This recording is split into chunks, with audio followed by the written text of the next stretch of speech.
ലോകം രണ്ടാം ലോക മഹായുദ്ധത്തിന്റെ ചൂടിലായിരുന്നു. ജപ്പാനുമായുള്ള യുദ്ധം തീരാത്തതുകൊണ്ട് അമേരിക്ക വലിയൊരു തീരുമാനമെടുത്തു. ജപ്പാനെ കീഴടക്കാൻ ഒരു വലിയ ശക്തി ഉപയോഗിക്കണം.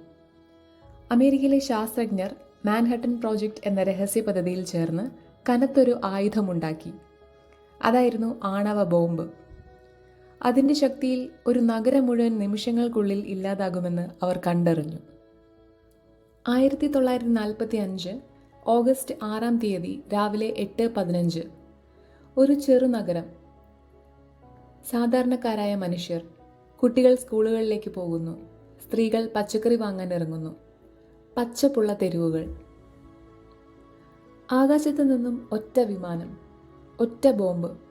പേര് ലിറ്റിൽ ബോയ്. അതിനുശേഷം ഒന്നും ബാക്കിയില്ല. ഹിറോഷിമ എന്ന ജാപ്പനീസ് നഗരം നിമിഷങ്ങൾക്കുള്ളിൽ നശിച്ചു. ഏകദേശം 70,000 പേർ ഒരിക്കലും എന്ത് സംഭവിച്ചു എന്നറിയാതെയാണ് മരിച്ചുപോയത്. ചിലർ കത്തിക്കരിഞ്ഞു, ചിലർ വായുവിൽ ദഹിച്ചുപോയി. പുഴകളും കാടുകളും വീടുകളും എല്ലാം പൊടിപടലമായി തീർന്നു. അതോടുകൂടി നഷ്ടപ്പെട്ടത് മനുഷ്യരുടെ സ്വപ്നങ്ങളും കുടുംബങ്ങളും ഭാവിയുമായിരുന്നു. അത്രയും നാശമുണ്ടായിട്ടും യുദ്ധം അവസാനിച്ചില്ല. 3 ദിവസം കഴിഞ്ഞ് ഓഗസ്റ്റ് 9 മറ്റൊരു നഗരം നാഗസാക്കി.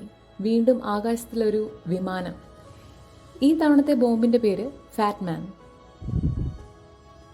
ശേഷം പട്ടിണിയിൽ ആയിരങ്ങൾ മരിച്ചു. കുട്ടികൾ ജനിച്ചപ്പോൾ തന്നെ രോഗികളായി. ചിലർക്ക് കൈകളില്ല, ചിലർക്ക് കണ്ണുകൾ തുറക്കാനായില്ല. ആണവ ബോംബ് എന്നത് ഒറ്റ നിമിഷത്തിൽ ഒരു നഗരം ഇല്ലാതാക്കും. പക്ഷേ അതിൻ്റെ റേഡിയേഷൻ പടർന്നു നീളുന്നത് വർഷങ്ങളോളമാണ്. 10,000-ങ്ങൾ ക്യാൻസർ പോലുള്ള രോഗങ്ങളാൽ മരണപ്പെട്ടു. അമേരിക്കയുടെ ലക്ഷ്യം ഒന്നായിരുന്നു: ജപ്പാനെ വേഗത്തിൽ കീഴടക്കുക. അതിനായി പലതവണയും ഉപജ്ഞാപനങ്ങൾ നൽകിയെങ്കിലും ജപ്പാൻ പിന്തിരിഞ്ഞില്ല. അതുകൊണ്ടാണ് അമേരിക്ക അതിയായ ബലപ്രയോഗത്തിലേക്ക് കടന്നത്.